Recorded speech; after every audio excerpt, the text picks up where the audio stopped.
My name is Irene Stark, and I've been collecting stories about the town of Lenoresfeild for a while now. This is one of those stories.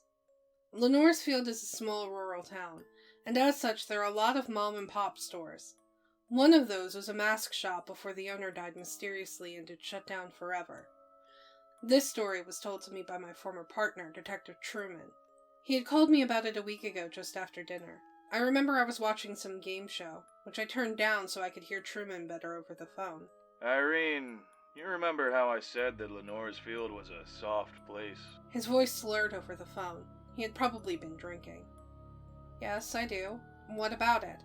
I watched the excited contestants' face as they spun a wheel to determine what their prize would be if they won. Well, there's a reason I know this. He paused for a moment, and I heard him pop the top off a can of something in the background. He took a long drink of it before continuing. It's at least a 3 beer, so I want you to meet me at Bachman's bar down on Sheldon and Derry. When are you free? I have an interview with Dr. Phillips tomorrow, so how about the day after that? Sounds good to me, Irene. I'll see you there 7 p.m. He hung up, and it left me wondering what it was about his story that required him to be drunk to tell it. I went through my interview with Dr. Phillips the next day, and got ready for the bar the next night. Bachman's is a special place in Lenoresfeild, as it was the only bar in town. It was the local watering hole for off-duty cops, so I was familiar with the stench of stale cigarette smoke and spilt beer that wafted through the doors that night. The bar's regulars chatted over the clacking of billiard balls ricocheting off one another at the pool table. I had little trouble picking out Truman's slouching figure at the dimly lit corner.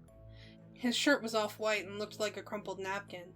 He was nursing his first beer, though I could tell by the peeled label and the way he rolled the bottle in his hands that he was quite clearly agitated about something. I slid onto the bar stool next to him, and noticed for the first time just how old he looked. His storm-gray eyes had a certain weariness to them, and the face looked far older and leathery than I remembered. His beard was a wild gray bush on his chin, and the battered black trilby that he always wore was on the counter next to him. Evening, Irene. He raised the bottle to his lips and drained it. He let out a satisfied sigh and set the bottle down with a clink on the laminated countertop. I hope you don't mind that I got started without you. No, not at all. Working a hard case? How could you tell? He turned to the bartender. Hey, Bob, can you get me another beer and a screwdriver for the lady here? Put it on my tab. You still drink screwdrivers, don't you? Yeah, I do. Thanks. And I can tell because you always look like dog shit when something's eating at you. The bartender nodded and handed Truman another bottle of Raven's Brew before setting off to make my screwdriver. Yeah, that's true. Thanks, Bob. Bob merely nodded and attended another patron. Before we begin, do you mind if I record this? I pulled out the tape recorder from my purse. Go ahead, I don't mind. Makes it easier to write later, right? Yep, I turned the recorder on. Alright, I'm ready. You know the old mask shop down on Main? Right across from Madam S.'s shop? I nodded. Yeah, didn't that burn down last Sunday? Truman popped the top off his bottle and let some of the head foam down his hand. He slurped it off his hand. Yeah, that's the one. What about it? Truman took a big swig of the beer. He looked at me solemnly. They found the body of a woman inside. I paused, my glass halfway raised to my lips. What? Yeah, that's actually why I called you here today. You weren't supposed to talk about an ongoing investigation, I reminded him as I set the glass down. I'm not here to talk about the investigation. He began to peel the label off his bottle. It's related, but it isn't the investigation. So I think maybe it's okay to talk about. I thought about this for a moment, but then figured why the hell not. Alright, so what's it about? The mask shop, Immortale, if you'll recall, is one of those places that have legends about it. Kinda like the Fiend House. Before it burned, it was a squat old wooden building with a weather-worn sign outside with 2 masks and Immortale in gold leaf beneath them. Truman sighed and slumped down his stool and stared into the depths of the bottle. I nodded. I think I've heard some of those legends. The man who ran it, what was his name? Kyle something. They said he was a Satanist or something, didn't they? Kyle Jacoby. And he wasn't a Satanist, though it might have been better if he was. He slammed the last bit of his beer before continuing. Immortale was his father's shop before it was his, and his grandfather's shop before that. Mask making was in his family's blood, and it showed. Immortale's masks were always a favorite for Halloween and masked balls. Many folks at that time referred to Oz Immortale as Kyle's second wife if they were being kind, and his mistress if they were being unkind. He gestured to Bob to get his third beer. Bob nodded and handed him the next one before going away to serve another person. Didn't his wife pass away? Truman nodded as he popped the cap off the beer. Yep. She got cancer and died in the spring of 1962. They didn't call the shop his mistress after that. I swirled my glass around, the ice cubes clinking against each other. So what makes this a 3-beer? Truman smacked his lips together as he set the beer down hard on the counter. I was a stupid kid once. Did stupid things. Kyle was a good man, but even before his wife died, Kyle threw himself into his work. He would often be seen up late in his workshop, painting and fitting masks. Truman looked at me with a ghost of a smile before continuing. I remember sometimes stopping in and watching Kyle work. He always invited us to come watch him work. Kyle was sort of like Mr. Rogers, the kind of guy who believed in America's youth and all that. Usually, whatever mask he was working on seemed to come to life beneath his fingers, almost as if Kyle was working with real flesh. Truman toyed with his bottle, rolling it between his hands as he recalled the story. The paint dripped from the end of his brush like honey from a beehive. While Kyle worked, he smiled and hummed a little ditty. He rolled the nearly empty bottle in his hands and hummed a few bars of When Johnny Came Marching Home. Just like that. Then his wife passed, and all I remember about him after that was he always had this haggard look on his face as if he was tired all the time. Truman downed another swig of his beer and looked over at the pool table. His eyes weren't focusing on the game, though. Truman stopped fiddling with the bottle and looked down at it again. I drank from my quickly emptying screwdriver and waited for him to continue. About a month after it happened, Kyle shut his shop down for 3 whole weeks. This came as a surprise to most of us, and there were doubts that he was ever going to reopen it. However, at the start of the next month, he did. Kyle's face drooped lower than ever, and not even working at the bench could cheer him up. If anything, it seemed to sadden him even more. Slowly, the kids stopped coming to watch him work. Truman finished off his third beer and looked at the empty bottle forlornly. Bob passed by. Did you want another one, Harry? Truman raised the bottle and nodded. Please. Bob turned to me. And another screwdriver for you, Irene? Oh, no thank you. I need to drive home after this. I smiled at Bob and slipped him a $5 bill. Bob passed Truman his 4th beer and held out his hand. Truman handed him his keys and Bob hung them up on the corkboard behind the bar, on a nail with Truman's name above it. Where was I? Alright. It didn't help that Kyle started barring entrance to those who got too curious about his workshop in those 3 weeks that he had shut himself in. In the months that followed, instead of humming, Kyle would mutter to himself. I remember one time I went to pick up a mask from him and he said the word Easer. Kyle didn't know I was there, and I was too young to recognize the name. Truman stared into space before he popped the cap off his new bottle of beer and gave a hollow laugh. It's weird how that name keeps cropping up. That creepy statue in the forest. Even in the Madison case. He looked off into the distance. His eyes focused on something that no one else could quite see. I recognized that look. Among Truman's many hobbies, he enjoyed exploring massive tangled webs of conspiracies. I've seen his den. It's a tangled web of red threads stretching from each wall, and at the center of it all is a scaled model of the town and its surrounding forest. The red threads are tied to thumbtacks at each of the locations where strange, inexplicable things happened, each thread leading either to an article or a possible related incident. I saw it the day he explained to me that Lenoresfeild was a soft place back in 2005. Truman shook his head and cleared his throat. But you didn't come here to discuss that kind of stuff, did you? He picked up the bottle and looked at it. I remember knocking on the door frame and Kyle spun around to me. His mouth was horribly twisted into a snarl. His usually kind eyes were beady and bloodshot, and I could see the first hint of a gray beard growing on his chin. Truman slouched in his seat a little bit lower as he remembered the incident. I just about pissed myself.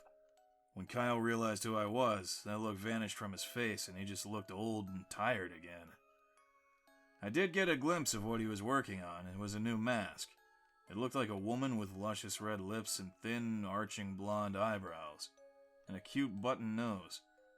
I think it was modeled off his wife. I saw a picture of her once, and she looked much like that. I leaned forward as I listened. This is where the stupid kid part comes into play, you see.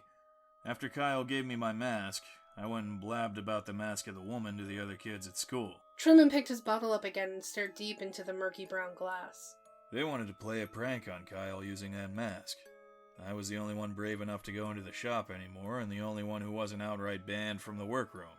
Truman took a deep swig, draining about half the bottle in a single gulp. So, they convinced me to go and steal the mask from him. Didn't take a lot. I sold my innocence for a kiss from the prettiest girl in school. Kids put the strangest values on things. He gave a short, curt laugh and shook his head. All I had to do to get that kiss was steal the mask from Immortale. Easy peasy, lemon squeezy. It was a Friday night in April when I made my move. I dressed in all the black I could find and snuck out of my house. There wasn't as much traffic here back then, so I wasn't too worried about being seen on my way there. I think it took me all of about half an hour to walk from my house to the mask shop. I could see the lights were off in the workroom. That was alright with me, and made my job that much easier. I tried the front door to see if maybe it was unlocked, and strangely enough, it was. I snuck into the shop where I could hear the faint sounds of chanting coming from the workshop in the back.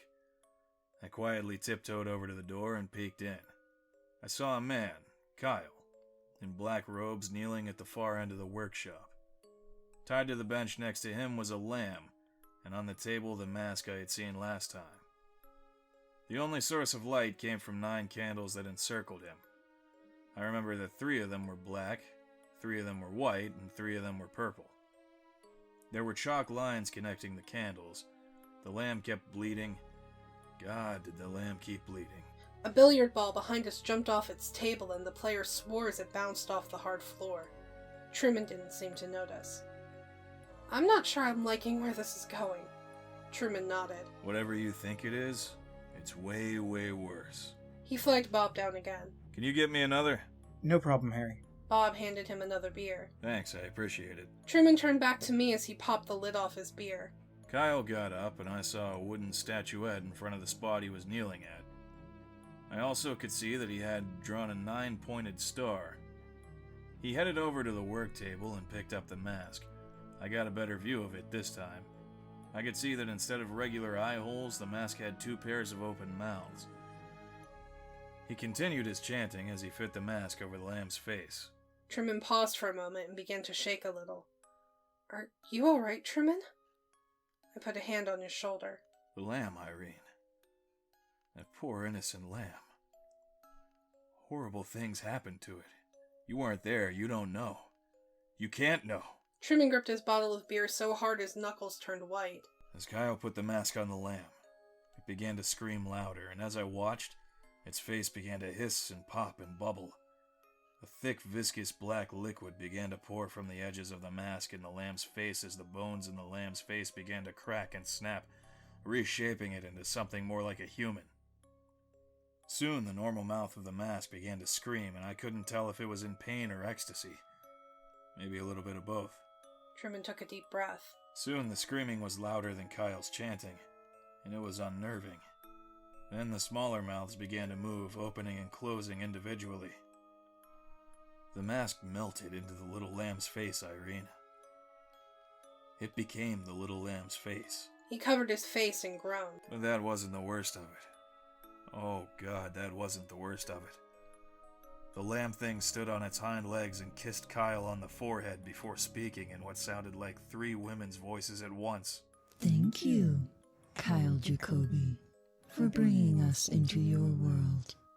What about our deal? That's when the lamb began to convulse and cough, almost as though it was gagging on something. Then it opened its large mouth, wider than any mouth has any business being. As it continued to hack and shudder, I could see something coming out of it. The stench of rotten eggs filled the air as the thing came out of that mouth. 10 pale, mucus-covered toes, 2 slimy white feet, 2 long marble legs. It was then I realized it was vomiting up a woman. Next came perfectly manicured nails with cherry red nail polish. It's funny, the little details you remember. Her torso was next, and really that should have been the cue that something was wrong. The woman had no belly button, then the shoulders, and finally the head. The head was featureless with long, curly brown hair. Truman began to tremble. There was no face, Irene. I looked on in horror as Truman began to sob. I'd seen this man respond to grisly accidents and awful murder scenes like the Fiend House, but I'd never seen him cry like that. I wasn't sure what to do except put a hand on his back. "It'll be okay, Truman. You don't have to finish." He shook his head. Give me a minute. So I did. He sucked in a deep breath and then continued. Kyle was mortified at what he saw. I could see it in his face. He didn't want that. He didn't expect it. Here is your wife. Do with her what you will. Then I got on all fours again and jumped out of the window. I was petrified, and I could only imagine how Kyle felt. He approached her and wrapped his arms around her, and then the whispering began and I fled. I didn't get my kiss, and I didn't tell anybody about this until now. Truman went quiet for a moment. But that wasn't the last time I went into Immortale. He peeled the label off his bottle again and cleared his throat. I went back about a year later to pick up a Halloween mask for my sister. This was a few months before Jacoby hung himself. He was in the back just putting the finishing touches on a mask. He sounded like he was talking to somebody, a woman by the sounds of it. I was terrified as all hell to go back there. But my sister had promised me $5 to pick it up. So I swallowed my fear and headed back there, telling myself maybe he had found somebody else. Kyle stopped me at the entrance to the workshop. What do you need, Harry? His eyes looked bleary and bloodshot. I explained I was looking for my sister's mask, and he slapped his forehead. Of course. He headed back inside the shop. I poked my head into the workshop while his back was turned to me, and I saw the woman he was talking to. She was propped up in a chair, wearing a simple black dress and a mask painted to look like Marilyn Monroe. Her stomach was distended as though she were pregnant. Her arms were a sickly gray color, almost like a corpse. As I watched, she slowly turned her head to face me, and a maggot fell from behind her mask's eye, almost like some sort of morbid tear. And then Kyle turned, and I moved back away from the door, and he handed me the mask with a tired smile. I never went back after that. So what's the body of the woman you found Sunday have to do with that? Truman was staring at his bottle again, idly rolling it across his hand. Truman looked up at me. 2 things. First, on the ground was a charred and partially melted Marilyn Monroe mask. He drained his bottle dry before finishing. Second, her skull was smooth as a billiard ball.